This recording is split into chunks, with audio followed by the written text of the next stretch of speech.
God of my youth, I remembered your call on my life took me on. Your love has seen me through all my days. I stand here by your grace.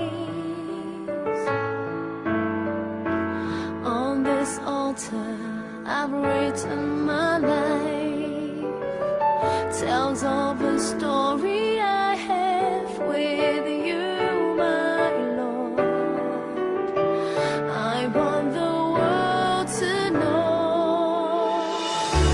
God of my forever, and forever I'm with you. My life is saved with a price. Your sacrifice redeemed my soul. God of my forever, and forever I will sing. My greatest honor will always be to serve my Lord and King.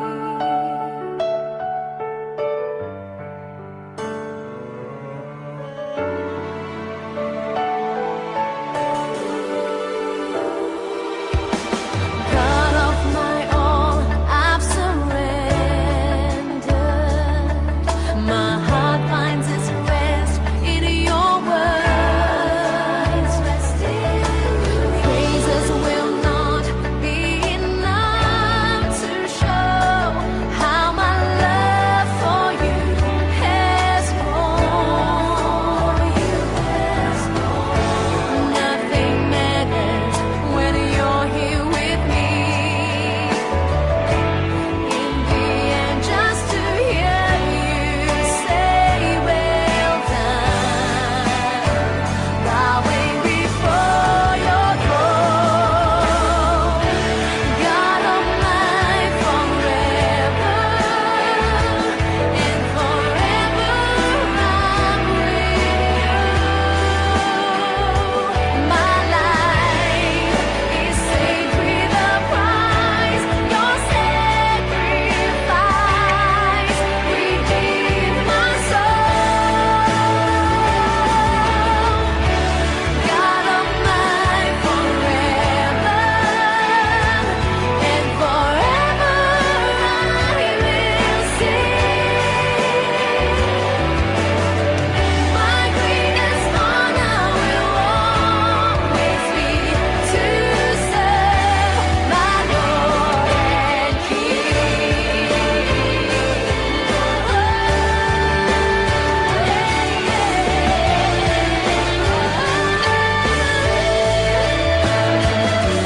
forever and ever, Jesus, you alone in glory reign. Forever and ever, with you I walk this narrow way.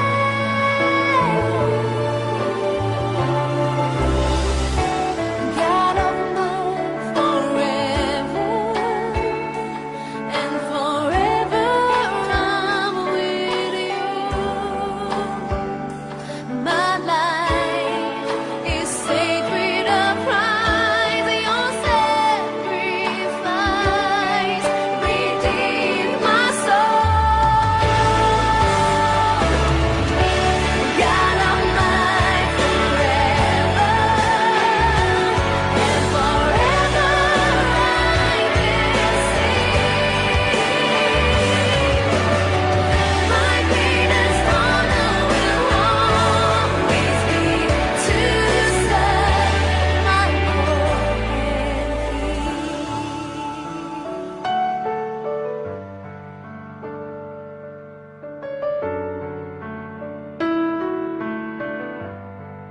Oh, Father God, Father God, thank you po. Thank you po sa gabing ito, sa pagkataong ito na muling mag-aral ng iyong salita, Panginoon. Panginoon, hinihiling po namin na sana ang gabayan mo ang aming mga kapatid na papasok pa lang, pauwi pa lang po galing sa work at ang aming mga kapatid na patuloy na um, nagta-travel pa uwi sa kanilang bahay, Panginoon. Ikaw po ang magbigay ng proteksyon sa kanila, Panginoon. At aming hinihiling na sana ay maka-join po sila sa gabing ito, Panginoon. O Panginoon, ngayon pong gabi, gabihan mo kami, Panginoon. Bigyan mo kami ng kaliwanagan ng isip, na ma-absorb namin, Panginoon, ng iyong mensahe, Panginoon. Ang gabayan mo rin kami sa aming Bible study at bigyan mo kami ng pangunawa sa iyong mga salita, Panginoon. Salamat din, Panginoon, sa buong linggo, sa pagbibigay mo ng kalakasan, provision, protection, Panginoon, sa bawat isa, lalo na yung kalusugan din po na ibinibigay mo, Panginoon. Pinagpapasalamat namin yan. Salamat sa awa at grasya na lagi mo kaming lagi mong pinagkakaloob sa amin, Panginoon. Gambitin mo po ang si Pastor Maui at ang kanya pong asawa na si Jenny, Panginoon, na maging mensahero ng iyong mabuting salita, Panginoon. Guide and enlighten us with your wisdom.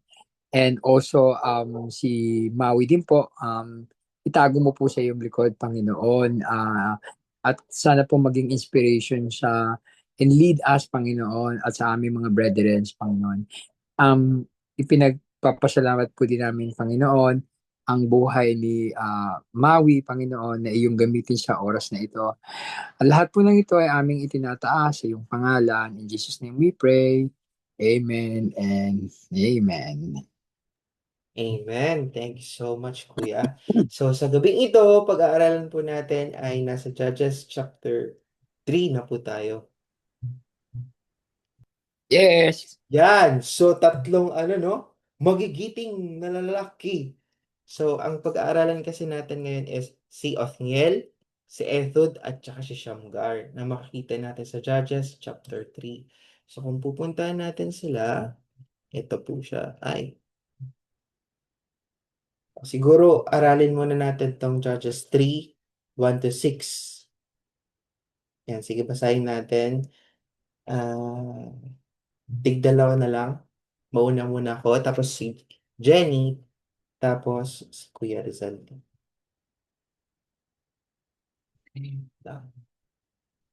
Chapter 3, verse 1 to 2. These are the nations the Lord left to test all those Israelites who had not experienced any of wars in Canaan. He did this only to teach warfare to the descendants of Israelites who had not had previous battle experience. Sorry. The five rulers of the Philistines, all the Canaanites and the Sidonians and the Hivites, living in the Lebanon mountains from Mount Baal Hermon to Lebo Hamath. They were left to test the Israelites to see whether they would obey the Lord's command, which he had given their ancestor through Moses. The Israelites live among the Canaanites, Hittites, Amorites, Perizzites, Hivitites, and Jebusites. They took their daughters in marriage and gave their own daughters to their sons and served their gods. Amen.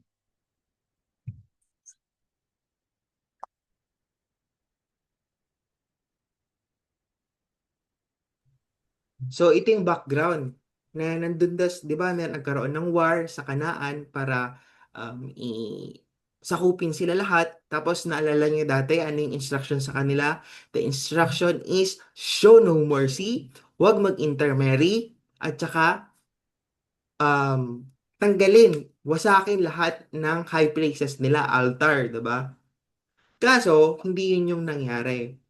Kaya ngayon, on verse 3, sabi nila, kasi ito, parang ibang generation na tong mga ito eh.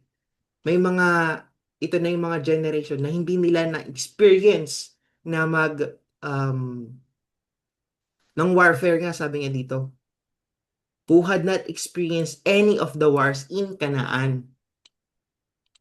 They did this to teach warfare to the descendants of Israelites who had not had previous battle experience. So kaya hinahayaan niya daw na nandun ang naglive sila with Canaanites, Hittites, Amorites, Perizzites, Hivites, and Jebusites. 'Di ba? At ito pa ang kanilang ginagawa, the intermarry, 'di ba? Yung mga daughters daw nila, give their daughters to their sons and serve their gods. Ito na yung ayaw ni Lord, yung magsiserve sila sa ibang mga Diyos-Diyosan. Mm. At yun na nga yung bungad ng verse 7. Sige, basahin.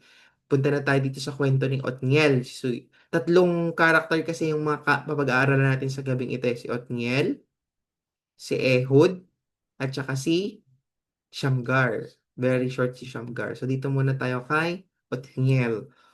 Sige, basahin ulit natin. Tigda dalawa. Mauna ulit ako. The Israelites did evil in the eyes of the Lord. They forgot the Lord their God and served the Baals and the Asherahs. The anger of the Lord burned against Israel so that he sold them into the hands of Cushan Rishathaim, king of Aram, Naharaim, to whom the Israelites were subject for 8 years. Mahal. But when they cried out to the Lord, he raised up for them a deliverer, Othniel, son of Kenaz, Caleb's younger brother, who saved him. The Spirit of the Lord came in on him so that he became Israel's judge and went to war. The Lord gave Reshathaim, king of Aram, into the hands of Othniel, who overpowered him.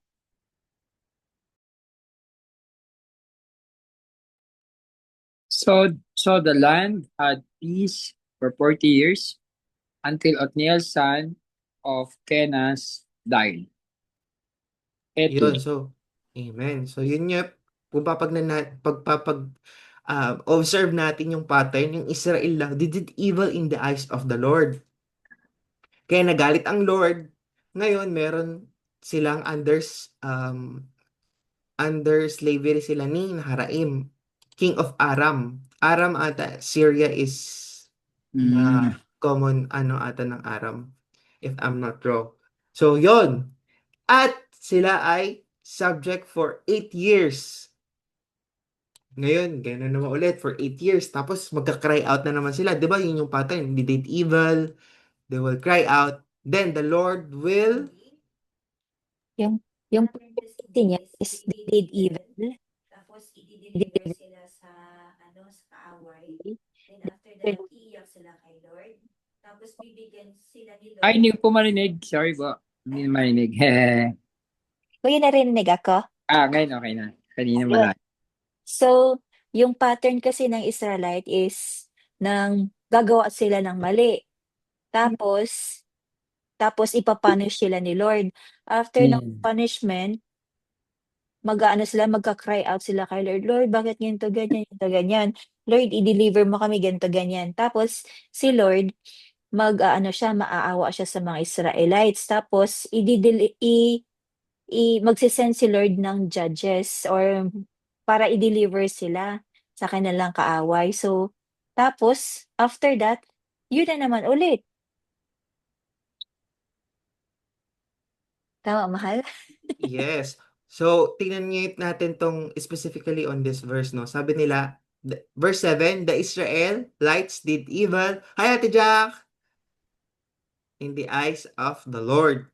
They forgot the Lord. They forgot the Lord their God and sinerve pa nilang Baals and Asherahs. Alam niyo naman ano yung Baals and Asherahs? God. These are the gods na sa ritual nila merong sexual immorality, nag-o-offer ng child offering, kung ano-ano pa yung mga immoral acts ng mga sumasamba dito sa Baal and Asherah. Kaya naman nagalit si Lord. Tapos anong nangyari? They're under Aram Naharaim for 8 years. Pero nga daw, nung verse 9, when they cried out to the Lord, He raised them a deliverer. At sino daw yung deliverer na yon? Si Othniel, na kapatid ni younger brother ni Caleb. Naalala niyo pa si Caleb? Si Caleb yung siya lang yung nagbigay ng good report nung pinasilip sa kanila yung Kanaan. Yon. At ito pa sa pansin-pansin dito, the Spirit of the Lord came on him so that he became Israel's judge and went to wars. So, ganun yung pattern. They did evil, they will cry out, the Lord will the Lord will raise a judge, a deliverer, tapos, and His Spirit is with that specific judge. Tapos, the land daw is with peace. Hanggang namatay si Othniel. Nung namatay naman daw si Othniel, again, sabi niya nga sa 12 12:18 to, 12 to, hanggang kailan? Ito medyo mahaba-haba. 30. So, basahin siguro natin 5. Mag-start ulit sa akin, si Jenny, si Kuya Rizaldi, tapos si Ate Jack. Yan, sige, start ko po. 12 to 15. 15 na lang para damalito. 12 to 15. Again, the Israelites did evil in the eyes of the Lord, and because did this evil, the Lord gave Eglon, king of Moab, power over Israel. Getting the Ammonites, the Amalekites to join him, Eglon came and attacked Israel, and they took possessions of the city of palms. The Israelites were subject to Eglon, king of Moab, for 18 years. Again, the Israelites cried out to the Lord, and He gave them a deliverer, Ehud naman, a left-handed man, the son of Gera, the Benjamite. The Israelite I sent him with tribute to Eglon, king of Moab. Now Ehud had made a double-edged sword about a cubit long, with he strapped to his right thigh under his clothing. He presented the tribute to Eglon, king of Moab, who was a very fat man. After Ehud had presented the tribute, he sent on their way those who had carried it. But on reaching the stone image near Gilgal, to himself went back to Eglon and said, Your Majesty, I have a secret message for you. The king said to his descendant, Leave us. They all left. So, oo, tama na. Ehud, Ehud then approached him while he was sitting alone in the upper room of this palace and said, I have message from God for you. As the king rose from his seat, Ehud reached with his left hand, drew the sword from his right thigh, and plunged it into the king's belly. Even the handle, even even the handle sank in after the blade, and his bowels discharged. Ehud did not pull the sword out, and the fat closed in over it. Then Ehud went out to the porch. He shut the doors of the upper room behind him and locked them. After he had gone, the servants came and found the doors of the upper room locked. They said, He must be relieving himself in the inner room of the palace. They waited to the point of embarrassment, but when he did not open the doors of the room, they took a key and unlocked them. There they saw their Lord fallen to the floor, dead. Tama na po ba? Kulang pa. Si Ate Jack naman po. 26 to 30. Sige, ako naman. Well, they waited. Ehud got away. He passed by the stone images and escaped to Seirah. When he arrived there, he blew a trumpet in the hill country of Ephraim, and the Israelites went down with him from the hills, with him leading them. Follow me, he ordered, for the Lord has given Moab, your enemy, into your hands. So they followed him down and took possessions of the fords of the Jordan that led to Moab. They allowed no one to cross over. After that, they struck down about 10,000 Moabites, all vigorous and strong, not one escaped. That day, Moab was made subject to Israel, and the land had peace for 80 years. Hindi ko na-escape ko.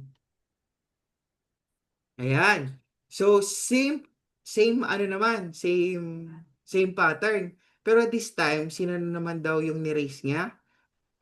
Ehud. Tapos yung king daw na yon is for 8 years, they are under king of Moab, which is si Eglon. Si Eglon daw, medyo mataba. Mataba talaga. Tapos ang nangyari daw, ito naman ang ni-raise na judge ni God is left-handed daw siya. Tapos may double-edged sword. May gumawa daw siya ng double-edged sword. Tapos sabi niya, binulungan niya yung hari na meron akong ano sa'yo. Meron akong gift sa'yo. Ganyan-ganyan. Tapos nabilong niya, ito yung ano. Sabi niya, itong pinapasabi sa'yo ni Lord. Tapos bigla niyang sinaksak yung maliit na double-edged sword dun sa belly ni pinlaunch niya sa ano ni Eglon. Tapos ano daw nakakatawa kasi Discharge. di ba yung tae niya na ano na discharge daw ng bawal niya. Tapos hindi pa yun, yung plunge ay yung knife mismo, parang kinain nung taba niya. 'Di ba? Sabi dun sa ano sa ang verse na yun, ito. Ehud did not pull over the sword out and the fat closed in over it. Parang ganun siya kataba. 'Di ba? ang kung titik tapos may ano pa yung tae-tae niya. Tapos sabi ng mga servant naman nila, bakit kaya ang tagal ang tagal nila nag-uusap doon? Siguro baka tumatae si ano. Tumatae yung ano natin. Yung pala, wala silang kamali-mali. Patay na yung ano nila, yung king nila, diba? Tapos yun nga, tumakas si Ehud. Tapos nilid niya para iaklas ang Israelites sa Moab. Yun. So, isipin nyo ha. Tapos ito naman yung isa, basahin ko lang, si Shamgar naman yung sa next. Ito naman, medyo maiksi. After Ehud came Shamgar, son of Anan, who struck down 600 Philistine with an ox goad. He too saved Israel. So, kung titingnan niyo yung ito, diba may iba-iba silang kwan? May iba-iba silang mga armor, maliliit, ganito. Pero sa tingin nyo, ano ba yung nagpanalo? Tapos iba-iba, diba? Si Othniel. Tapos yung span, diba? Una, 8 years. 40. Tapos, 40. Yung peace?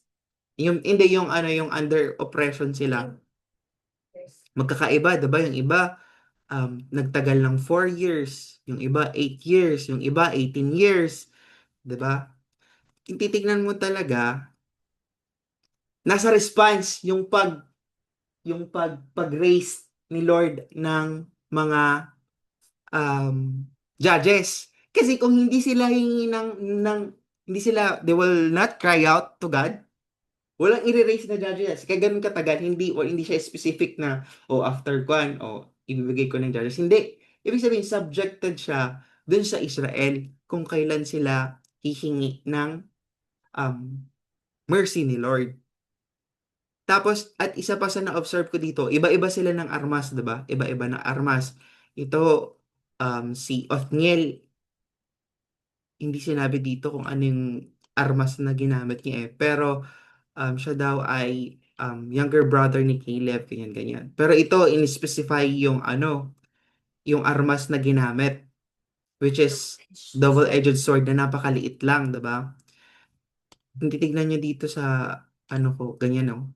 Tapos ito naman yung ox goat na parang sinasabi nila. So magkakaiba sila. Pero at the end of the day, it's not about the sword But kung titingnan niyo dito, ito yung highlight dito eh. Saan na yun?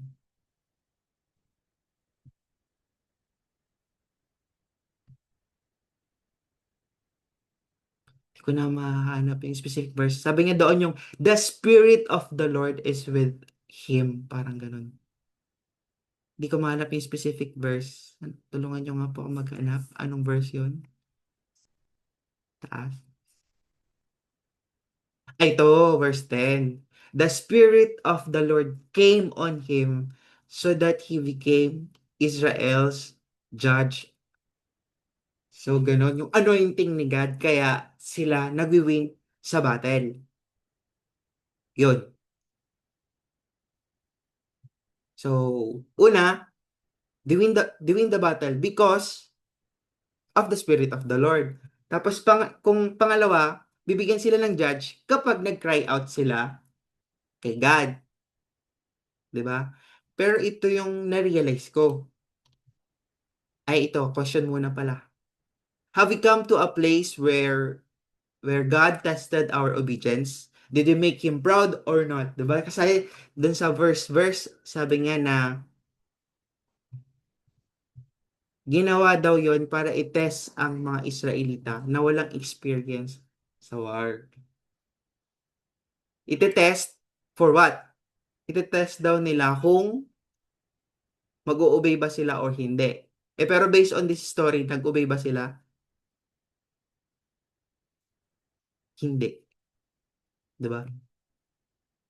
Pero sa atin kaya, parang minsan pala, kaya tayo nahaharap sa mga testing, ay sa mga pagsubok, para i-test tayo. Di ba? Parang naalala ko din tuloy sino na yung sa Bible, yung sa Judges, si Job. Di ba tinest din siya ni God? Itong testing na ito sa kanila, it's a test of obedience, pero in a form of yung punishment is in a form of war, 'di ba? Parang ganun. Sa atin, syempre hindi naman war na yung ano yung testing sa atin kasi hindi wala na tayo sa ganung era, yun na yung sakop-sakop tapos under oppression ng mga king, 'di ba? Pero we all have the same testing also. Pero ang common nun is yung obedience. Susunod ka ba? Kasi kung papansinin yung story, nakakalimutan kasi nila si God eh. Tapos, nakakalimutan nila yung instruction. Kaya gumagawa na naman sila ng mga, sa tingin nila, ano yung tama? Ano yung sa tingin nila yung tama? Yung intermarry na naman. Yan nga, tapos susunod sila sa mga god-god ng mga yan. Which is very similar to us then. We make things sa tingin natin is what is right in our own eyes. Parang ganun. Pero nag-obey ka ba? Ganyan. Tapos, kapag nandun tayo sa isang lugar, naranasan niyo na po ba yun na parang pinupunta ka ni Lord sa isang event or isang sitwasyon na kung saan matetest ka, kung mag-uubay ka ba or hindi. Parang sa Bible study na to, parang sinabi kasi sa akin ni dati, naalala ko lang tuloy, sabi kasi sa akin dati ni Ate Jack na ituloy ko na yung Bible study, ganyan, ako na mag-lead, ganyan, kasi nabisi na si ate sa Davao din, sa ministry nila, ganyan. Tapos hindi talaga nag-obey! hanggang sa, hanggang sa na parang kapag ka-tines ka talaga ni Lord, i-ano ka niya, i-redirect ka niya ulit. Sasabihin. At saka yung redirection na yun, hindi madali, masakit. Kaya minsan yung mga anak niya talaga pinapalo niya. Parang ganito din eh. Isipin mo, you were under the oppression of a king. Tapos hindi lang sila basta-basta king ha. Talagang oppression talaga. Ganon ka, kasi hindi ka naman iiyak kay Lord kapag ka, kapag ka happy lang yung punishment na binigay sa yung testing. Yung testing na to, ano talaga, mapapaiyak ka talaga kay Lord na sasabihin mo na, Lord, I'm so sorry, I'm so sorry. You will ask for God's mercy. Diba? Pero mali pala yun. Kasi kung once na nag-obey ka na, maano mo, ito na yung na-realize ko na kailangan nating ma-remember na it is better to experience blessing in obedience than His mercy because of disobedience, di ba? Nag-disobey yung mga Israelita eh. Nakalimutan nila si God. Tapos, nag-intermarry. Ginawa nila kung ano yung sa tingin nila ay okay sa kanila. Tapos, anong nangyari tuloy? Iyak-iyak sila syempre kasi if you were under oppression talaga mo namang very ano yun talagang iiyak ka kasi it affects your finances, yung mga ari-arian mo, ganito ganyan kasi mga ari-arian mo dati syempre under sa ano na yun ownership ng king ito ganyan sa lahat talaga. Tapos kapag iiyak ka naman mag-show naman talaga ng mercy si God at gagamit siya ng mga deliverer natin. Pero, mas mainam na, 'di ba, na mag-obey ka na on a first hand kasi may sa obedience, nandun yung blessing. 'Di ba? Kasi, tapos naalala ko din na may dalawang uri ng sin. The sin of omission and the sin of, Hi ate! The sin Good of, evening po. good evening ate. Sins of omission and sin of commission. Ang sin of omission, yung alam mo ng mali, hindi mo ginagawa. Alam mo nang mabuti, pero hindi mo ginagawa, kasalanan din pala yun. The sin of omission. Pero sin of commission is, alam mo nang mali, ginagawa mo, parang ganon. So, yung omission is, alam mo nang tama pala, alam mo nang tama, hindi mo ginagawa, yun yung sin of omission. Omit nga eh, omit. Pero commission, you commit the sin, alam mong mali, pero ginagawa mo. Parang ganyan. So, either way, kapag nag-disobey ka, if you, disobey kasi is sin of omission, 'di ba? Then, maaring omission or commission, 'di ba? Kasi pag nag-disobey ka, may pinapagawa sa'yo, alam mong tama, pero hindi mo gagawin, eh di omission yun. Tapos yung sin of, parang sa Bible study, 'di ba? Mag-lead ka ng Bible study. Di naman kasalanan yung ano. Actually, wala namang, kung isipin ko ako yung justify ko, wala naman akong ginagawang kasalanan. Hindi naman ako pumapatay. Hindi naman ako nagmumura, hindi naman ako, ano Lord, we are living, ano naman, wala naman kami tinatapakang tao. Pero I'm committing sin. Paano? It's because of sin of omission. Alam ko sa sarili ko na yung pinapagawa ang Lord eh. Pero dinisobey ko, hindi ko ginawa. Eh, yan, tuloy. Pero God is, grabe. Doon mo mararanasan na God is so merciful. Kasi even though you are under testing, hindi niya hahayaan na hindi mo malalagpasan yun. Pero kapag ka na under sa testing ka talaga, ay talaga, grabe din talaga ang testing na talagang tatatak yung lesson sa na hindi mo makakalimutan.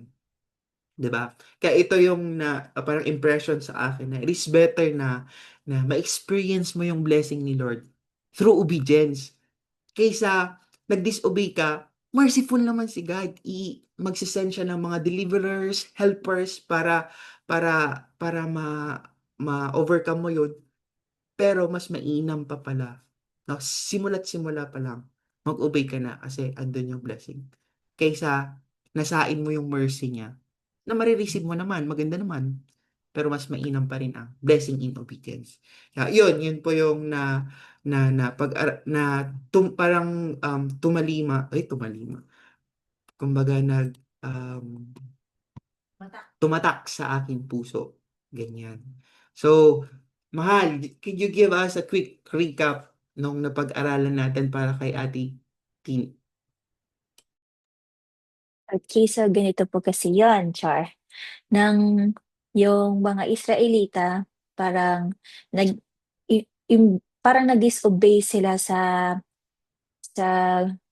will ng Panginoon na 'di ba ay sabi ng Panginoon is wag silang mag-intermarry, wag silang makisalamuha sa mga ibang lahi like mga Canaanites, Hittites, ano pa yun, Jebusite. Pero ang ginawa nila is nagano sila parang yung mga anak nila ay yung mga sons and daughter nila parang in-intermarry nila sa mga ibang ibang lahi. So yun yung ikinagalit ng Panginoon kasi kapag once in-intermarry mo na yung ano mo, yung mga anak mo sa ibang lahi, yung God nila is magiging God mo na din where yung God nila is parang ano ng nag-aano sila, nag-aalay sila ng mga bata, ganyan-ganyan. So, doon nagalit si Lord. So, after that, nagalit si Lord tapos ano, parang inoppress yung mga Israelites. Inoppress sila tapos nag-ano sila, nag-cry sila kay Lord. Nang nag-cry sila kay Lord, si Lord naawa sa kanila tapos nag-raise si Lord ng deliverer. Ang deliverer na ito is yung first deliverer nila is si Ehud. Ehud ay yung judge nila. So, yun hanggang sa tinalo ni Ehud yung King of Aram. And after that, naging peaceful yung Israel for 40 years ba? Parang sometimes. Tapos, after that, bumalik na naman sila sa dati nilang gawain na nagkasala na naman ulit sila, nagsimba na naman sila sa ibang god, ganun, gano'n. Tapos si Lord nagalit na naman ulit. Tapos hanggang sa inoppress na naman ulit sila ni Eglon. Si Eglon is king of Moab. So, di nag-pray na naman yung mga taga-Israelites, nag-pray na naman sila kay Lord. Tapos, nag-cry sila, ganun, gano'n. Tapos, si Lord naawa na naman ulit sa kanila. Tapos, nag-raise na naman siya ng isa pang deliverer na sino nga yun? Othniel. Ay, una pala si Othniel, tapos pangalawa si Ehud. Tapos itong si Ehud, parang sinabihan niya, na-oppress kasi sila ng 8 years eh. So itong si Ehud, sinabihan niya yung king na may secret message ako para sa'yo. Tapos yun na, sabi ni King Iglon, okay, magsialisan kayong lahat. So pinaalis na yung mga servant niya, ganon. Tapos si Ehud left-handed siya. So itong si King Iglon, parang inano niya si parang nag-whisper mag-whisper si Ehud kay Iglon tapos yung left hand ni Iglon pala is kumuha siya ng double-edged na sword tapos yun sinaksak niya itong si King hanggang sa may lumabas na yung mga pupo ng king hanggang sa doon na namatay na si King Ehud. Si King Iglon pala. Then after that, tumakas itong si Ehud hanggang sa naging peaceful na naman ulit itong Israelites sa 80 years. Then after that, gano'n na naman ulit sila, nagpapakasala na naman ulit sila.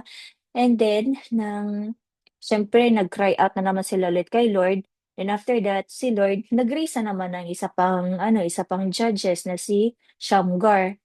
So, hanggang sa, yun, natalo na naman ni Shamgar yung bagong nag-oppress sa kanila hanggang naging peaceful ulit ang Israel ng sometimes, quite sometimes, yun. And the moral of the story is? Mag-obey kay Lord.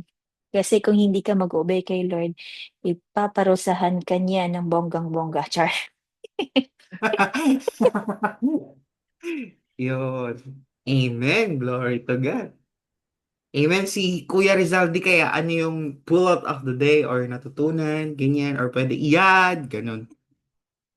Ah, yun, gaya ng sinabi dun sa mga binasa natin, di ba parang tatlo yung pinadala ni Lord para mag-lead, para sumunod.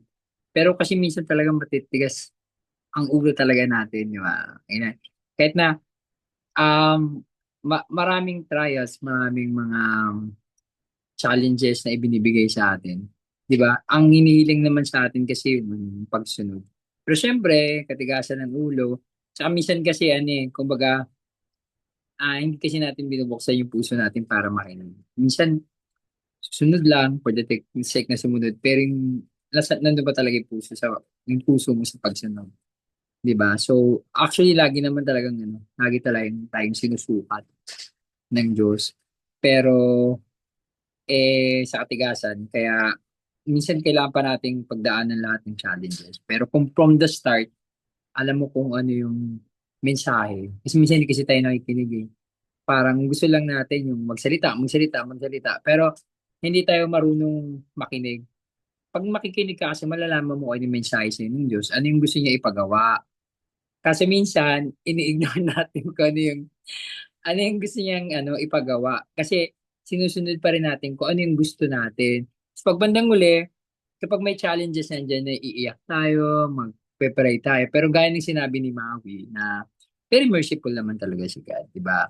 Kahit sabihin mong naging sawail ka, kahit sabihin mo kung saan, di ba marami naman na talagang mga testimony kahit sa ang Christian group, di ba laging kumbaga napagdaanan pa yung naging addict or na-rape or na kung ano yung mga pinagdaanan sa buhay. Pero at the end of the day, di ba, may nare-realize ka. Pero minsan may mga iba pa rin na kaya yung sinasabi nila na parang, ano ba yun, yung lukewarm na Christian. Parang hindi hindi mainit, hindi malamig, pero yung lukewarm ka lang, parang sway-sway. Sunod-sunod lang, pero alam mo yun, kailangan tatapikin ka pa ng sobrang-sobrang tapik para lang talagang ma-realize mo na ito pala yung pinagagawa sa akin ng Diyos. Dapat noon pa. 'Di ba? Parang ako, parang matagal na, kahit noon pa kasi parang malit. Hindi na malit, siguro mga elementary. May pinsan ako na talagang Akala ko lumaki ka na kasi ngayon eh. hindi nga lumaki. Noon pa, aminado na noon pa may calling, pero siguro like yung sabi, siguro hindi pa ako ready.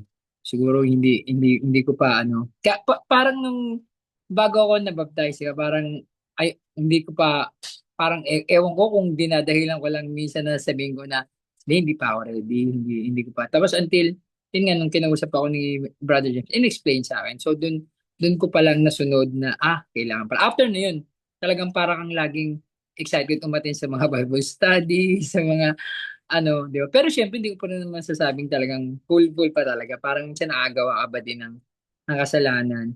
Pero kapag tipong may pinagdadaanan ka na ng matindi, tapos doon ka na talaga nakakalimot na pala ako. Parang bakit kailangan pang dumating sa mga ganun? From the start, di ba? Dapat may mensahe na sa'yo.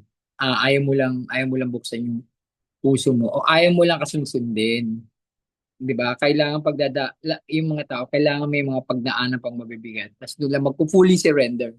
Pero siyempre, hindi ko naman din sinasabi, depende rin naman kasi yun sa depende rin yun sa pinagdadaanan natin, depende rin yung kung ano yung say ni Lord. Siguro, ang pinakamensahe lang dyan is yung sumunod tayo. Baga marami na mga kwento sa Biblia like kay Job.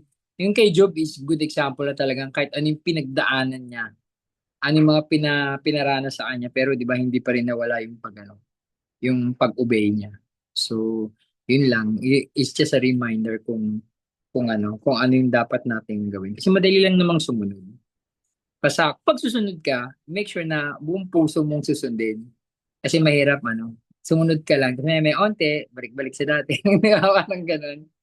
Yun lang yung parang nakuha ko dun sa Mahirap talaga sa mahirap, pero pray mo lang talaga para totally tuloy-tuloy, di ba? Para huwag lang malihis. Yun lang po. Salamat. Amen! Glory to God! At meron daw po, bumubulong kanina yung asawa ko, mag-share din daw siya. Buntis ka na. Para kasing na-remind lang ako sa nangyari 2 weeks before. Kasi yung nangyari nga, napauwi kami sa Pilipinas kasi nga nagkaroon ng aksidente sa aming Little Gia. Itong Little Gia kasi namin, inabot niya yung kape, kakaano pa lang, kakatimplang kape. So nabuhos ito sa kanyang mata. Awa ng Diyos, walang namang nangyari sa loob ng mata niya, meron lang siyang second degree na burn. So parang it's a wake up call din po sa amin na gano'n. Tapos tawag dito ng parang it's a in a ways hindi kami nanisi kasi alam namin na aksidente yun, walang may gustong mangyari nun. Tapos nagpasalamat pa kami kay Lord, bagkus nagpasalamat pa kami kay Lord kasi it's a miracle na yun, eh, kasi ano ano talaga sa mata niya, sa left eye niya, pero sa awa ng Diyos nipikit niya yung kanyang mata kaya hindi talaga natamaan or naapektuhan yung left eye niya kaya yun pa rin yung pinagpapasalamat namin. Tapos after ng incident na yun, parang ni-recall namin, "Lord, ano kaya yung ano kaya yung mga pagkukulang namin, ano kaya yung mga parang nagawa namin na hindi kalugod-lugod sa'yo, ano kaya yung mga kailangan namin gawin na hindi pa namin nagagawa, ano kaya yung will mo para sa amin? Bakit nangyari ito? Baka may nagawa kami na" parang nagse-self-reflect kami, ba may nagawa ba kami na gano'n na mag-result sa ganito? Tapos yun parang kino-connect namin tapos yung mga tao sa paligid paligid namin parang nagsasabi na, "Ha, gano'n na nangyari? Parang wala kayong sinisisi na ganito, ganyan." Sabi namin, "Wala, kasi aksidente 'yun, eh. Hindi naman wala namang taong may gustong mangyari 'yun, eh." Tapos gano'n. Tapos there are come to a point na, tawag na dito, parang may isang tao na nagsabi sa'min, "Kung sa akin nangyari 'yun, ganito, ganyan, mag-aano na ako, ganyan." Sabi namin, "Ay, okey." Parang naano namin na parang hindi naman sa ano, pero parang kinompare namin na ano na kami, eh, Christian na kami, eh. Tapos hindi na namin kinompare yung dating kami na magre-raise ng ano pa, magre-raise pa ng problem, kundi doon kami sa kung paano ito i-solve, parang gano'n. Kaya, yung nangyari kay Baby Gia is parang wake up call na din sa amin tapos yun hanggang sa nag-start kami parang it's a test din sa amin kung hanggang saan kaya itong mag-asawang ito, parang gano'n ba? Parang may pagka-ano siya kay Job na, what if ganitong mangyari sa anak nila, ano kaya yung magiging reaction nila, gano'n, gano'n. Hindi kami nag-ano talaga, alam mo yung normal na tawag dito, na ugali ng isang tao kapag may aksidente, parang gano'n. Nag-ano kami, after nangyari yun, nag-pray kami, nag-reflect kami, tapos hanggang sa napakalma namin yung sarili namin, hanggang sa ano kami, nag-decide kami kung ano yung gagawin namin. Kaya parang it's a it's a miracle talaga na yun. Basta paano na nga daw, dagdagan mo nga. Tapos, basta parang ano, umuwi kami just to witness a miracle na ang bilis nung pag-heal. Ngayon parang halos wala na siya. Tapos nagtataka yung tao kasi kitang-kita sa video na tumalsik talaga sa mata niya eh. Pero walang abnormality sa mata niya, hindi siya walang redness and all. Ganyan, nakikita pa naman siya kapag tinatawag namin siya, nagre-respond naman yung mata niya, tapos nakikita pa naman niya yung mga So, talagang, ano, um, kahit sa modern time na natin na ngayon, may mga bagay talaga na hindi ma-explain ng mata natin. Pero, it's a test of our faith din eh, kung hanggang kailan mo ako pagkakatiwalaan, Maui, gano'n. Pero talaga namang kinakabahan na ako. Talagang kabado talaga kaming dalawa.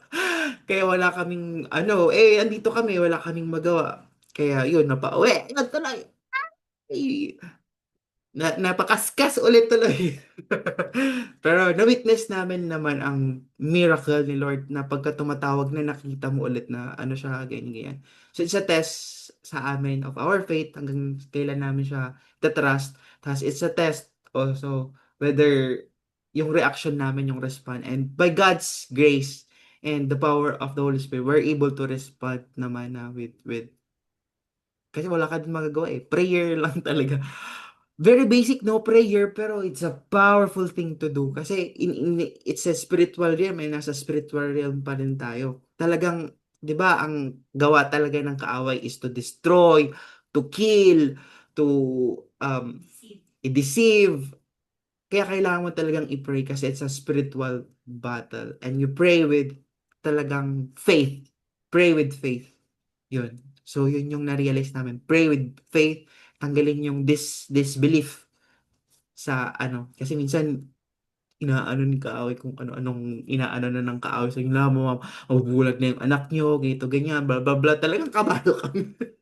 Pero, by the power of prayer and by the Lord's mercy, we have witnessed a miracle at ano, yung healing, hindi man siya instantaneously healed, pero within the span of 2 days, 3 days, ganun, nawala siya agad. Parang bago ulit yung kutis. Parang sunburn lang ba? Ganyan. So, really, it's God's miracle. Amen. Glory to God. Yon si Ate Tin. Kamusta ka na, Ate Tin? Magandang gabi po. Pasensya na at na-late ako. Kasi ako naman ay on the way na naman sa airport. Ano ba yan? Pero this time hindi naman ako Wow! lalabas. Susundo naman at may bisita naman akong naglilibot. Kaya itong July ko ay puro ganap, pagod, pero masaya. Ate Mawin, Ate Jenny, alam ko yung feeling yun, no? Parang kulang na lang, tumalon ka sa eroplano para makarating na ng Pinas, no? Pag may mga ganyang emergency sa Pilipinas, lalo't concerning yung bata, no? Parang nangangati na tayo na makarating agad-agad ng Pilipinas. Kung po pwede lang, no, na makarating agad. Pero yun nga lang, siguro mabalik tayo dun sa topic kanina. Yung sabi ninyo na kahit alam nating tama, pero hindi natin ginagawa, yung omission, no? Sobrang nakarelate ako dyan. Kasi, kasi parang minsan gusto mo na lang na wag ma-involve, lalo na sa work, no? Parang gusto mo na lang, ay, kayo na lang. Hindi naman kayo nakikinig. Pero, yun nga, siguro sikapin ko na lang, lalo na ako, no, kapag talagang mali, i-call out. Pero kung hindi talaga nagli-listen yung kino-call out natin, siguro mas mainam na lang ipagdasal na lang din natin. At kapag talagang kahit despite na pinagdarasal natin, kinausap na natin, wala pa rin pagbabago, I believe na yun na yung acceptance at surrender na. Ganun na lang na. Pero sa akin naman ngayon, speaking of mga trials, sabi nga ni Kuya Saldi, marami mga pagsubok. I tell you guys, ang dami ko. Mapa-work man, lalo na sa setup ko ngayon sa family, sobrang dami, no? Pero ang inaano ko na lang is, huwag tayong maging Brenda. Alam niyo po ba yung Brenda? Kapatid ni Karen, pa-brain damage. Brain damage. Muntik na ako, muntik na dyan. Yun na lang. Kasi kailangan natin ng sense of balance and at tingin ko ma-achieve natin yan kapag nagpapatulong tayo kay Lord. Ayan. Sa inyo naman po, Ate Jenny at Kuya Maui, marami pa talaga mga ganyang incident, no? Lalo na sa bata. May karamdaman, ganyan nga, may mga minor accident, no? Pero lagi nating isipin na lang na sa bawat mga pagsubok at saka mga sabihin na natin sa salita natin ay malas. Actually, may kalakip na biyaya yan. So, sa ngayon din lang siguro find out exactly, pero yung sinasabi yung miracle of healing in a matter of days, yun na siguro yung blessings na yun, na personal testament na ninyo yun na masishare sa amin. Di ba? Para kapag naharap din kami sa ganyan, mabalikan namin na sila nga di ba? Di ba? Ay, malala yun, no? Hot water yun, sa mata yun, pero tignan mo, walang imposible sa Diyos. Salamat po. Parang si Ate Jack ay parang may ring light. Diba? Ang laki ng ring light. Sana Saan mo nabili may yan, ring te? Send light, link. Ate Sino mo yung Jack. link? Parang may Anong ring light si Ate light? Jack. May bilog? Parang may glow eh. Ay, wala. Ilaw lang yan. Si Kuya Saldi naman yung kwento nung maliit siya as if naman naging 6-footer ngayon. Ito naman si Kuya, oh. Ay, actually today, Nakakainin, naiinis ako kay Mark. Ginutom niya ako kanina, tapos pinakain niya lang ako ng tahong na walang lasa. Galit na galit ako kasi 2:30 na ako ng-lunch. Tapos, tapos nandito ako sa kusina, kumakain siya ng fried Ate, chicken. hangry ang tawag doon. Hangry. Hungry nga. I'm very, very Hangry. hungry. You know, Oh, ba't ako masamang combo yun. Opo. naiinis ako kasi actually nagpa-fasting ako. You know why? Because of disobedience ng mga tao. Kaya sabi ko, yung topic mo ha, parang gusto ko silang hilain lahat dito tapos ano. Gusto, sabi namin, alam mo yon, alam mo yung pag, ano ba, sabi ko nga, kaya nagpa-fasting ako para dun sa ibang tao. Na napaka-disobedient. Ang ganun ba? Sabi, kaya totoo yan. That is also my prayer, no? Lord, have mercy na lang dun sa mga disobedient na ito. Kasi sa totoo, kaya sabi, di ba, mas maganda nga na blessing sa mga mo kaysa sa obedience.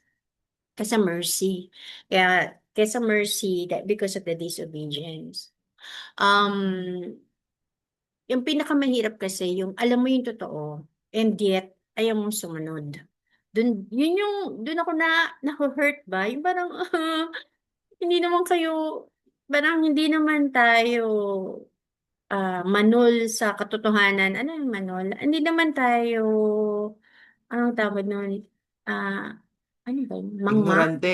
Oh, sa O katotohanan? ignorante, no? Hindi naman tayo mangmang sa katotohanan. Na-receive naman natin kung ano yung totoo. Diba? Alam naman natin yung word. And yet, we fail to obey simply because gusto lang natin yung mga bagay na gusto natin gawin. Diba? So, i-share ko na lang. Siguro share ko na lang. Meron kasing isa kaming member dito na ano ko ba? Ah, parang, 'pag tinignan ko yung puso niya, well, I cannot judge, 'no, pero dahil hindi ko naman talaga malalaman kung ano yung nasa isip niya. Pero sa tingin ko lang, totoo naman yung kanyang pagtanggap kay Kristo, 'di ba? So, kasi dun mo naman talaga malalaman ang taong tumanggap kay Kristo, mas madaling mag-obey, 'di ba? Ibig sabihin kung genuine ang salvation na tinanggap mo, naintindihan mo yung ginawa sa'yo ni Kristo nung ikaw ay makasalanan, then tatalikuran mo yung mga bagay na alam mo makakapagpasakit sa kanya, 'di ba? That's very basic gospel na pini-preach natin. And nalungkot lang ako kasi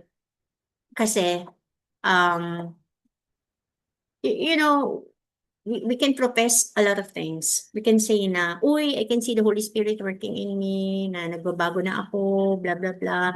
Hindi na ako ganun kasungit, extra patient na ako, blah, blah, blah. That's profession. Profess yan eh. Pagsabi yan, di ba? Ng iyong ano. Pero again, babalik tayo dun sa action. Di ba? Kung nakikita sa ating action yung ating mga pinopropess. No? So, nalulungkot lang ako. Meron kami pinagdadasal. Kasi, kasi, sabi ko sa kanya, hindi solicited yung advice. Ganito pala. No? He was divorced, pero under Islam. Oh, yeah. He was divorced under Islam dito sa Pilipinas. And then she. Tapos she went to US para magpakasal din sa isang divorce. Ganyan-ganyan. Na-stress ako. Nai-stress ako. Kasi, number one, alam niyang mali yung ginagawa niya. You know, ang pinakamahirap, ituwid. Di ba sabi nga, ang pinakamahirap gisingin yung taong gising? 'Di ba? Pinakamahirap din pasunurin. Yung taong alam naman talaga yung totoo, pero ayaw lang talagang sumunod. 'Di ba? Yun talaga yung mas mahirap pasunurin eh. Buti pa nga yung mangmang eh. 'Di ba? Yung walang alam. Eh hindi yung sumusunod kasi wala yung alam at all. 'Di ba? Pero yung may alam na, tapos hindi sumusunod, or nakakita na ng katotohanan, and yet hindi sumusunod, nakaka-hurt. Alam mo yung parang burden mo siya ba? Ba't gano'n? Bakit alam mo naman na mali yung ginagawa mo, ganyan, ganyan. And one of the things talaga na naisip ko, ang na-realize ko talaga sa situation is ang tao tumitingin, they always ask for the will of God. Sige, I will obey kung ano ang will ni God, ano ang will ni God, mag-obey ako, uuwi ako ng Pilipinas, for example, ah, depende sa will ni God. Ano yung will ni God na inaantay? Sa 25th, kaya mahaba pa yung fasting ko, hanggang 25 pa. Sa 25th, sa 25th kasi, doon nyo na malalaman if matutuloy ang kasal. You know why gusto ng kasal? For security. Security, green card. Diba? Bakit? Ah, ang tao, ewan ko, hindi ko alam, hindi ko naiintindihan. No, hindi naman siya mahirap na mahirap. Hindi mahirap. Pero gusto ng security pa rin, no? Para makakuha ng green card. So, you know, yung will ni Lord, sasabihin niya, susunod ako. Ay, ganun ba? Susunod ako. Depende sa will ni Lord. Sana i-reveal niya yung will niya. Now, what's the will? 'Di ba? The question is, susunod ka pag parang according to the will. Uuwi ako ng Pilipinas, pag na-reveal ni Lord yung will niya, sa 25 malalaman ko kung pwede ako magpakasal. Analyze the situation, mga kapatid, in terms of obedience, 'di ba? Hintayin mo ba yung 25? Kasi yung will ni Lord, ay kung ano yung tama. That is His will. Hindi kung paano magti-turn out yung situation. Hindi yung madi-deny ka ng embassy or hindi yung anong tawag nito? Hindi yung ihintayin mo mag-intervene siya para sabihin niya, this is my will. I will stop you from doing this. Sabi ko, yung will ni Lord is to do what is right in accordance dun sa turo niya. That is His will. And that is what we need to obey. Yun lang naman talaga. Hindi yun dun sa sasabihin niya na pagka hindi ako naging okay sa 25, baka hindi matuloy ang kasal, hindi niya yun will. Huh? So ano ibig mo sabihin? Sabi ko sa kanya, bakit si Adan and si Eve? I mean, lagi kong inaano ko lang. Naisip ko lang, bakit si Adan and si Eve? Will ba ni Lord na magkasala sila? 'Di ba? Definitely, ang will ni Lord is sumunod sila at i-choose nila ang tama. Pero bakit niya inilagay yung tree sa garden? So, ibig man sabihin nun, mag-i-intervene palagi ang Lord para masabihin niya na will mo na nakukuha niyo, mga kapatid. That's why ang obedience, hindi yan nakadepende sa ano to, ibig sabihin, hindi siya nakadepende sa sitwasyon na laging i-open ni Lord ang opportunity. Pag nag-open ni Lord ng opportunity, will niya na to. Okay na to. Hindi ko na gagawin yung tama kasi nag-open, ano mo yun, eto na eh. Eto na yung opportunity, parang ganun ba? Na nakukuha niyo yung ibig ko sabihin. Kaya tayo binigyan ng free will kasi hindi niya kailangan palaging mag-intervene. Susunod ka Susunod ka kahit na hindi siya mag-intervene. Alam mo yon, susunod ka dapat. Yun yung, kaya lang minsan, katulad dun sa judges, kailangan niya pa rin talaga mag-intervene kasi napakatigas talaga ng ulo nila. Alam mo yun, mercy na nga lang talaga. At ito na lang talaga yung pinangahawakan ko, Lord, kaawaan mo na lang, please. Kung talagang hindi ba kaawaan mo na lang, kahabagan mo na lang talaga. Parang the same prayer that these people is asking, no? Na na pagka yung tao talaga is wala dun sa nakikita mo talaga na uh, disobeying, yet they know what is the truth. Yun, what you can really do is just pray for them. No, katulad ng ginawa ng mga judges, no, they really have to cry out to the Lord together with the judge para maging merciful, no, si Lord sa kanila.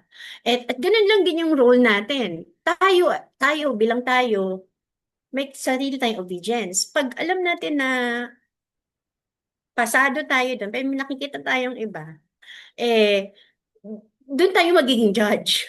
Pero pwede din tayo maging modern judge, 'di ba? Parang we can parang pray on their behalf. No, naku, marami dito. Ano naman mo pinagpa-fasting dito? No? Papayat ako dito pag pinagpa-fasting ko. Di ba? Kasi kasi parang nakakalungkot and there's no way na lang. There's no way na lang. No? And the sad thing is, do you know Tetelestai sa Facebook? Tetelestai? Yung Yung sa preacher, Facebook. te? Yung preacher na Oo. ano? Oo. Oo. Famous siya, ha? Marami Ano Mm-mm. po siya. yun? Parang Ah, parang si Maui age niya ba? batang preacher, oo. Oh, nagpi-preach siya, share siya Tapos ng yung gospel. Facebook page niya is Tetelestai, yung It name, is no, it te? is finished, Mm. 'di ba? Yes, Yan. pwede. Oo. Yung Tetelestai. Yan. So marami nakikinig sa kanya, marami nagpa-follow sa kanya. Nakita ko some of our pastors are following him. So, tinitignan ko siya. Nakakainis pagising ko isang umaga. Since US, no? So, sa morning, pag didilat ko, ganun-ganun yung mga nasusura na ako agad sa morning. Ano naman, hindi mali yung sinasabi ni Tete Lestay. The thing is, kinote niya yung sinabi ni Tete Lestay para para binaluktot para panghawakan yung kanyang gustong mangyari. Yung ganun ako, huwag talaga nating mangyayari sa atin yan. No, nalulungkot ako talaga, nalulungkot ako. Sabi doon ni Tete Lestay, yung mga tao na nagla-lust pa, ibig bang sabihin hindi na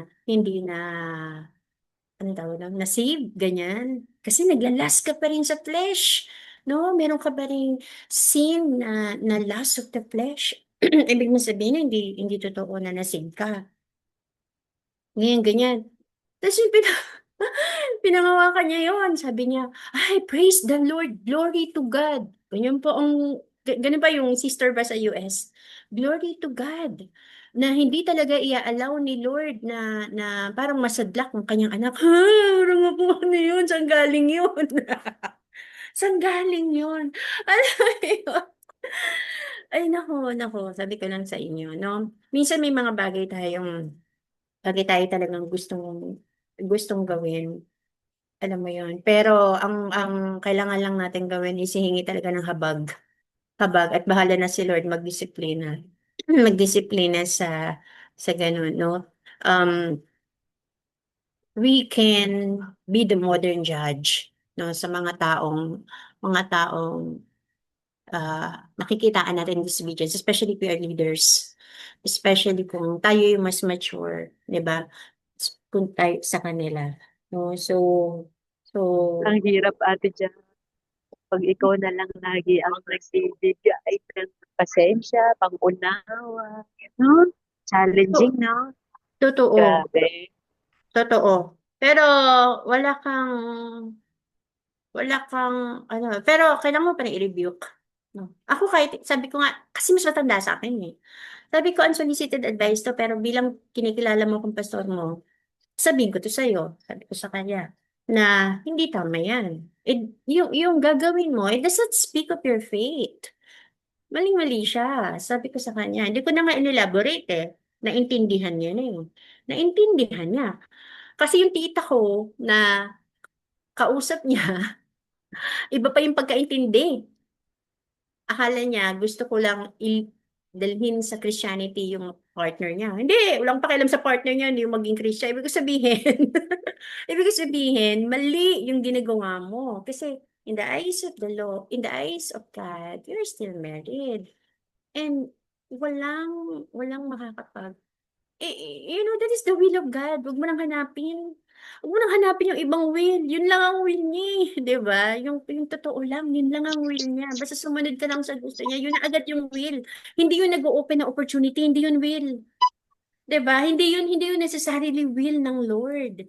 Yung mga nag-o-open na opportunity, 'di ba? Na na pumunta ka doon, pero alam mo simple yung lugar, will ba yun? Sabi mo hindi will to ni Lord. Will to ni Lord kasi nag-open yung opportunity. Ang will ni Lord is you choose, you obey. Yun ang will ni Lord. Kahit na hindi mag-open ng opportunity, mag-open ng opportunity, you choose to obey. Yun ang will. 'Di ba? Kaya pagdating talaga sa obedience, dapat klaro rin sa atin kung ano yung dapat, alam mo yun, kung ano yung dapat nating i-obey. Ang ano kasi sa atin ngayon, akala natin pag mga may nag-open na opportunities, will na agad. Hindi eh. Para sa tingin ko hindi eh. Kasi sabi ko nga, hindi naman lahat ng bagay is-stuck ni Lord eh. 'Di ba? Hindi naman laging may divine intervention, hindi palagi, 'di ba? Kaya nga pinagdadasal ko, Lord, magkaroon ng divine intervention sa 25, 'di matuloy ang kasal, 'di ko alam kung ano mangyayari, magkasakit ang judge, whatever. You know, hindi ko alam, pero sana may divine intervention, pero kung wala, then I still believe it is not your will. Na na na na nandun siya, and yet, ano ba 'yun, magpakasal, 'di ba? Number one, naninermo na ako dito, 'di ba? Sorry naman. Okay lang po, Ate Jack. Thank you. Sinishare mo sa amin. May natututunan naman kami po. Hindi, kasi number one, you know, you're taking advantage. Nag-Islam ka para maka-divorce. That's number one. Kristiyano ka ba o Islam ka? 'Di ba? Islam ka, divorce ka in the name of Islam. Ibig ko sabihin, ano ka talaga? Compromise, di ba? Pero pag tinitignan kita, other than that, mukha ka namang totoo. Kaya nga sabi natin, you really cannot judge people, no? Other than that, mukhang totoo talagang believer, no? Kaya doon talaga papasok yung true and false disciples ni Jesus, di ba? Na sabi niya, Lord, Lord, um, tumatawag sa pangalan mo, pero sabi niya, hindi kita kilala, di ba? Kasi sa mukha talaga, mukhang totoo, mukhang totoo. But then again, anyways, na ano lang ako, sinishare ko lang siya. Sinishare ko lang siya kasi obedience yung topic. Mahirap talaga mag-obey, especially pagka merong gold platters na nakahain dyan. Sino ba namang aalis pa ng US, 'di ba? Naka-in ka na. Naka-in ka na. May opportunity ka na. Pakakasal lang ako, after that, i-divorce kita. Di ba parang ganon? I-divorce kita. Ang ganda ng agenda, di ba? Ang ganda ng motibo. Pero again, pwedeng mag-prosper tayo sa lahat ng bagay, pero hindi yan matagalan. Hindi yan matagalan. Eventually, mawawala din yan. So, I am really praying na the Lord will give us the grace na mag-obey talaga. Maraming dinidil sa atin si Lord, I think, no? Kahit hindi naman malaking desisyon, maliit na desisyon, or kahit maliit na desisyon, dinidil tayo ni Lord kung paano tayo susunod. And sana bigyan niya tayo ng grasya. No? Grace pa rin talaga ang pagsunod. Ang hirap. Pero, yun nga, grasya nga. So, let's pray for one another. Diba? Pagdasal natin yung isa't isa. Pagka hindi sumusunod, kahabagan na lang. Di ba? Kapag sabi ni Maui, mercy na lang. Mercy na lang. Para ibalik sa kanya. Lalo na yung, lalo na yung mga hard-headed talaga. May iba naman parang lang trap lang sa sitwasyon. May iba din talagang hard-headed lang. Hard-headed. Yung iba trap na lang sa parang taking, parang grabbing the opportunity. Pero hindi pa rin. Sorry po, nakita ko na po susunduin ko. Pero Oo. Ate Jack, go lang po. Sige. We'll end here na. Naku, alas 10 na nanermon ako dito. At dahil dyan, ipag-pray tayo ni Ate Jack. Lay down your prayer request na po. Ako naman po, yung same pa rin po, si Mama Lur from Dubai. Nandyan po siya sa ngayon sa Pilipinas. Parang nag-time out muna po siya sa kanyang treatment po sa Dubai. So, Tama ba? Cancer ba yun? opo, brain po. Brain. So, nag-stop muna siya. So, kararating lang niya ng Pilipinas yesterday po, kaya umuwi rin yung housemate ko, yung kapatid niya. Para makita yung kapatid muna. Kasi talagang di na niya kaya yung treatment for a while po. Yun. So, si Mama Lur ngayon nasa Pinas, 2 weeks. Pero ang alam ko po, babalik pa rin ng Pilipinas if she can po. Babalik ulit ng Ay, Pilipinas. ng Dubai. Kasi free Dun po talaga yung ang treatment eh. Opo, libre ate. Tsaka yung combination ng treatment ay available lang po sa Dubai. Sa Pilipinas, parang hindi pa po. Wow. May Mm. provision, no? So, opo. Pero hindi na raw kaya nung ano niya, yung sobrang lakas ng kombi nung gamot niya and all. Pero buti nakauwi pa. I mean, Opo, no. di ba? Kinaya, Di ba? kinaya, Hindi. opo. Hmm.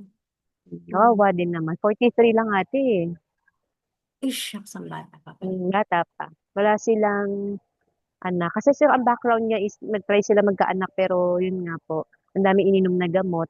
Ang ending, parang nagkaroon siya ng maagang menopause at the age of 38 sa mga iniinom niyang gamot. Ganon yung history niya. Okay. Hmm. I see. Yun. Kawawa rin po. Lur, no? Lur ang nickname po niya. L-E-R. Lher po. L-H-E-R. Apo. Okay. Ngayon lang po sa akin. Ade. Thank you po. Ate.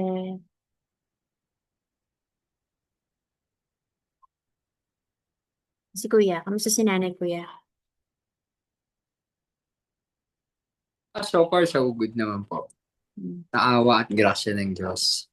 Lumalaban. Gusto na nga lang ako doon, sinasabi na lang niya, ano daw, gusto na daw niya magpakuha kasi para di na daw kami nahihirapan. Sabi ko na lang, hindi mo na po pwedeng pangunahan ko ano yung kagustuhan ng Diyos, di ba?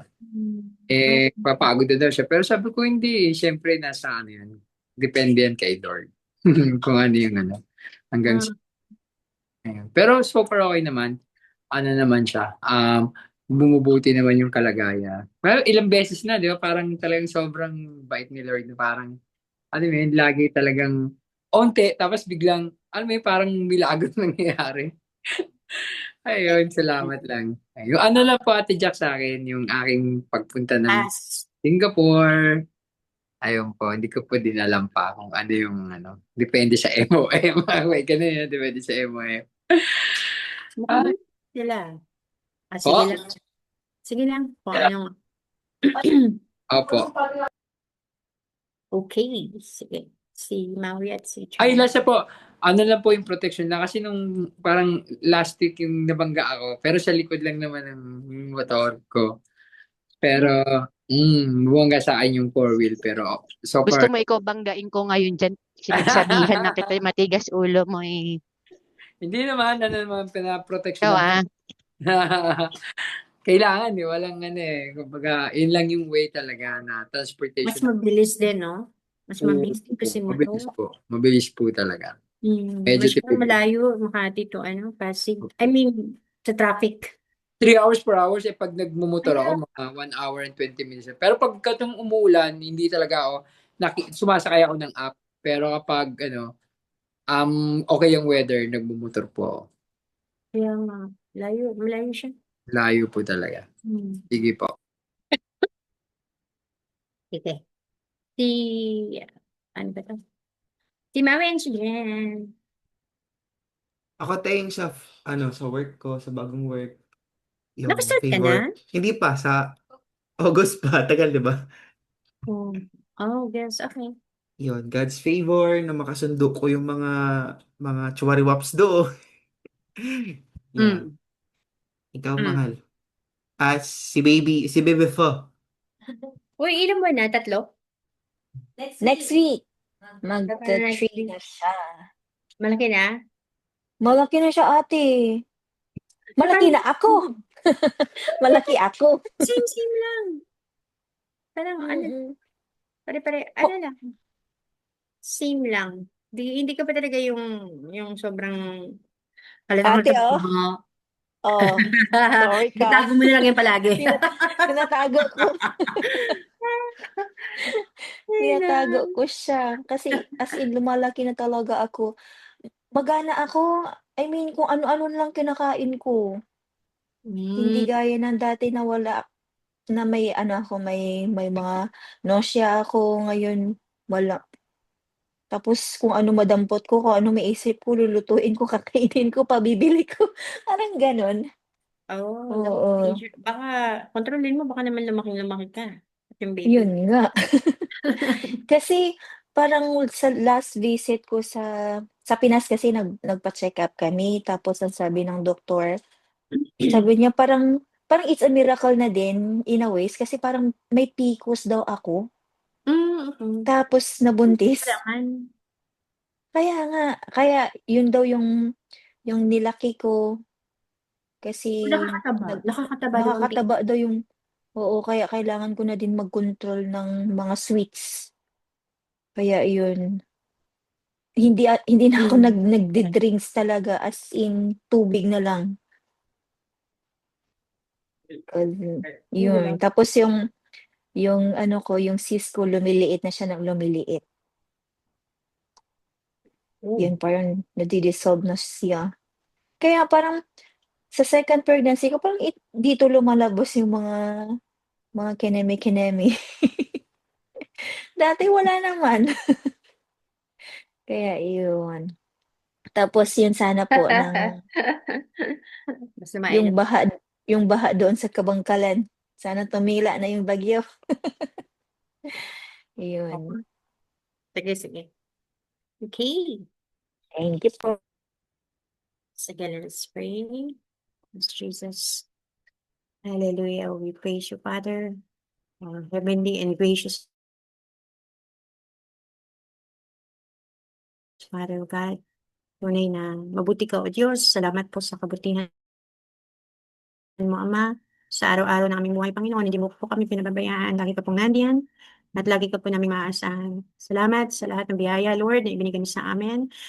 Biyayang nakikita at hindi man po namin nakikita, Panginoon. Pero pinanghahawakan namin, Lord, na amin na pong nakamit. Lord God, sa mga paggalaw mo, Lord, sa buhay ng bawat isa. Salamat po. Thank you, Lord, for always protecting this Bible study na patuloy mong ginagamit, Lord God, to lead this Bible study even though we are from different places, Panginoon. Salamat po dahil iisa kami, Lord God, ng Espiritu, Panginoon, para patuloy na magpalakas sa iyong salita, magpalakasan sa aming mga personal na pagpapatotoo, Lord God, ng kabutihan mo sa favor na ibibigay mo, Lord, kay Maui, O God. We pray that you will bless him sa kanya pong new work. You will prepare him, O Father, yung kanya pong task, yung kanya pong gawain, Lord, job na kailangan niya pong gawin sa bagong company, O God. We pray na ihanda mo siya, Lord, sa mga challenges, sa bagong environment, sa bagong boss at colleagues. I pray, Father God, that you will give him the wisdom, Lord, para makadeal niya ng maayos, Lord God, ng lahat, Lord God, ng mga tao po doon, Panginoon, at magawa niya ng maayos, Lord, ang kanyang pong trabaho, makita yung value niya, Lord, sa company, Panginoon, at mabigyan po siya ng pabor, Lord God, ng mga kasamahan niya po at ng kanyang superior. Salamat, Lord, for Jenny. We pray, O God, that you will continue to protect the baby. Whatever says, because, Lord God, na meron sa kanyang katawan, we know, Lord, na mawawala ito, Lord God, at hindi ito makakasagaba, Lord, sa pinagbubuntis niya. Salamat sa appetite na ibinibigay mo sa kanya, O God. We pray that you will give her, Lord, the control, the discipline, Lord God, sa kanyang mga food intake, Lord God. And we pray na iprotekta mo sila, Lord, ng kanyang baby, and also Gia, O God. We pray that your loving hands will always be upon them, O God. Bless their plans. We thank you for the testimony, O God, that they are at peace, Lord God. Whatever happens, Lord, may mga initial reactions, Lord God, but ikaw din po ang nagbigay ng kapayapaan sa puso nila, clear minds, O God, clarity of mind, presence of mind, kung ano mga dapat gawin. Salamat po, Ama. Ito po ay galing sa iyo. Salamat po sa iyong leading. Salamat po sa iyong guidance, O God. And we pray na ikaw po ang bahala sa pamilya pong ito. Pagpalain po sila, ang kanilang mga plano, Lord God, at ang kanilang pong mga mga ninanais, Lord God. Thank you, Lord, for the life of Ate Tin. Salamat, Lord, because you have been strengthening her, Lord. Ini-strengthen mo siya physically, emotionally, Lord God, mentally, Lord, sa lahat ng stress, Lord God, na kanyang pinagdadaanan, Lord, to be away from the family, to be stressful sa work, yung lahat ng kailangan niya, Lord, na pagdaanan, Lord God, but binabayuman po siya, Lord, nakatindig pa rin po siya, Panginoon, dahil alam niya that she is standing on a solid ground, O God, and that is you, our rock, our foundation, Panginoon, na solid, Lord, kahit ano man po yung mga stress na dumating sa buhay, lagi ka po nandyan to strengthen her and to keep her, O God. We pray that na tulungan mo siya, Lord, sa sitwasyong ito, gamitin mo ito, Lord, na way para makita, Lord, yung kabutihan mo, Lord God, sa buhay ni Ma'am Miller. That despite, Lord God, the cancer, may grasya pa rin po, Lord God. May grasya na able to travel. May grasya na merong provision, oh God. Meron pa rin pong grace, oh Jesus, that you never abandon them, oh God. At naniniwala kami, Lord, that your healing, mercy, Lord God, can really flow, Lord God, if they just have the faith, Lord. Minsan, hindi man po yung faith ng mismong tao, but it is the faith of the people, Lord God, who loved her, Panginoon. Yun po ang mapapagaling sa kanya. Higit, Lord God, dahil naniniwala kami, Panginoon, na ikaw ay mabuti at gagawin mo ang sitwasyong ito, Lord. Iti-turn mo ang sitwasyong ito for the good, Lord God, sa kanila pong pamilya ni na Mami Lord, God. We pray for healing, God. And we pray for wisdom in the next steps to be done. Lord, ikaw po ang bahala. Mag-lead, mag-bless sa mga doctors, oh God. Thank you for the life of Kuya Andy, Lord, Kuya Saldi. Salamat, Panginoon, for giving him another opportunity, Lord, to work in Singapore. But we pray na although meron pong MOM who will still evaluate his pass and approve his pass, we know, Panginoon, na ito po ay ibibigay mo sa kanya. We are claiming it, oh God. We are claiming, Lord God, na the MOM officer who will be reviewing his papers ay magiging mabait at bibigyan po siya, Lord God, ng opportunity, Lord, to work again and provide for the family, Lord. Salamat sa patuloy mong protection sa kanya, Lord, sa bawat pag-angkas niya, sa motorsiklo, sa bawat biyahe niya sa EDSA, sa Pilipinas, O God. Ikaw po ang mag-cover sa kanya, O God. Ikaw po ang mag-protect sa kanya, Panginoon. Dalhin mo siyang safe sa office, ibalik mo siyang safe sa kanyang pamilya, O God. And we pray, Lord, na gawin mo siyang blessing, Lord God, asin at ilaw sa kanyang pong workplace, O Father. Thank you for the life of Nanay, Lord God, na patuloy mo pong ini-extend ang kanyang buhay. Salamat po, Ama. At we pray, Lord, na ikaw po ang magpatuloy, Lord, na magbigay ng provision sa lahat po ng kanilang pangangailangan. Salamat po. I-bless mo, Lord, ang family ni Kuya Sally, O God. May you favor him as well, Panginoon. Salamat po, Lord, sa amin pong paghihiwalay, Lord God. Some part of the Philippines are raining, O God. We pray na i-protect mo, Lord, lahat, Lord, ng mga lugar na binabaha ang kabangkalan, O God, and even the different places sa Pilipinas, Lord God. Yung mga tao, Lord, na walang bubong, tumutuloy yung bubong. Yung mga tao, Lord God, na walang kumot, walang anything, Lord God, that can protect them from the heavy rain and the flood. We pray, Lord God, na i-protect mo sila, Lord. We pray, Lord God, na ilihis mo ang bagyo at wag ito magbigay, Lord God, ng kapisalaan, Lord God, sa aming po mga kababayan. Ikaw po, Lord, ang manguna, Lord, sa lahat po ng aming mga gawain. Bigyan mo kami ng puso, Lord God, na handang sumunod, Lord God, sa lahat po ng nais mo. Ikaw po, may we hear your voice, O God, na marinig namin yung salita, Lord God, at yun ang aming masunod, Lord God. It is through your grace alone. Sa grasya at biyaya mo lamang po, Ama. We thank you. May you give us a good night rest, Lord God, and may you strength for tomorrow. To you all the glory and praise. In your mighty name we pray. Amen. Amen. Amen. Amen. Amen. Amen Maraming po. Thank you so salamat. much po. Thank Good night, you. Thanks, Ate everyone. Jack. Good Good night, night. Ja, everyone. God thank you sa bless. inyo lahat. God Salamat. bless. Study. See you. Bye. Okay. See you Thank you. soon.